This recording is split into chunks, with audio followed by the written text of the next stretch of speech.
ಕೃಷ್ಣಾ ನದಿಯಲ್ಲಿ ಎತ್ತುಗಳ ಮೈ ತೊಳೆಯಲು ಹೋಗಿ ರೈತ ಮೊಸಳೆಗೆ ಬಲಿಯಾದ.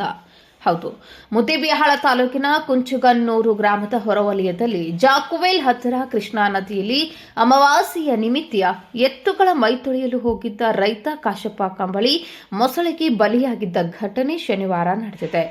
2 ಎತ್ತುಗಳ ಪೈಕಿ ಒಂದು ಎತ್ತನ್ನ ಮೈ ತೊಳೆದು ಅದನ್ನ ದಂಡಿಗೆ ಕಟ್ಟಿ 2ನೇ ಎತ್ತಿನ ಮೈ ತೊಳೆಯಲು ಹೋದಂತಹ ಸಂದರ್ಭದಲ್ಲಿ ಏಕಾಏಕಿ ಮೊಸಳೆಗೆ ಬಲಿಯಾಗಿದ್ದಾನೆ. ನೀರಿನಲ್ಲಿ ಮುಳುಗಿದವ ಮತ್ತೆ ಏಳಲಿಲ್ಲ ಎಂದು ಪ್ರತ್ಯಕ್ಷದರ್ಶಿ ದರಪ್ಪ ಬಟಕುಡುಕಿ ಪೊಲೀಸರಿಗೆ ಮಾಹಿತಿ ನೀಡಿದನು. ಬೆಳಗ್ಗೆ 7 ಗಂಟೆ ಸುಮಾರಿಗೆ ಘಟನೆ ನಡೆದಿದ್ದು, ಪ್ರಾದೇಶಿಕ ಅರಣ್ಯ ಇಲಾಖೆ ಹಾಗೂ ಅಗ್ನಿಶಾಮಕ ಸಿಬ್ಬಂದಿ ಸ್ಥಳಕ್ಕೆ ಆಗಮಿಸಿ ಸ್ಥಳೀಯರ ಸಹಕಾರದಿಂದ ಶವಕ್ಕಾಗಿ ಹುಡುಕಾಟ ನಡೆಸಿದರು. ಸ್ವಲ್ಪ ಸಮಯದ ನಂತರ ಯಾತ್ರೀಕೃತ ದೋಣಿ ಬಂದಾಗ ಅದರ ಮೂಲಕ ಕಾರ್ಯಾಚರಣೆ ನಡೆಸಿದರು. ಸಂಜೆ 4ರ ಸುಮಾರಿಗೆ ಶವ ಘಟನೆ ನಡೆದ ಸ್ಥಳದಲ್ಲಿ ಪತ್ತೆಯಾಗಿದೆ.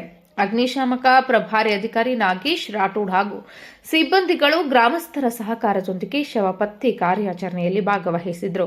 ಪಿಎಸ್ಐ ಸಂಜಯ್ ತಿಪ್ಪಾರೆಡ್ಡಿಯವರು ಕೂಡ ದೋಣಿಯಲ್ಲಿ ಅಗ್ನಿಶಾಮಕದವರ ಜೊತೆ ಶವ ಹುಡುಕಾಟದೊಂದಿಗೆ ಪಾಲ್ಗೊಂಡಿದ್ರು. ಶವ ದೊರೆತ ಮೇಲೆ ಮರಣೋತ್ತರ ಪರೀಕ್ಷೆಗೆ ಸರ್ಕಾರಿ ಆಸ್ಪತ್ರೆಗೆ ಕಳುಹಿಸಲಾಯಿತು.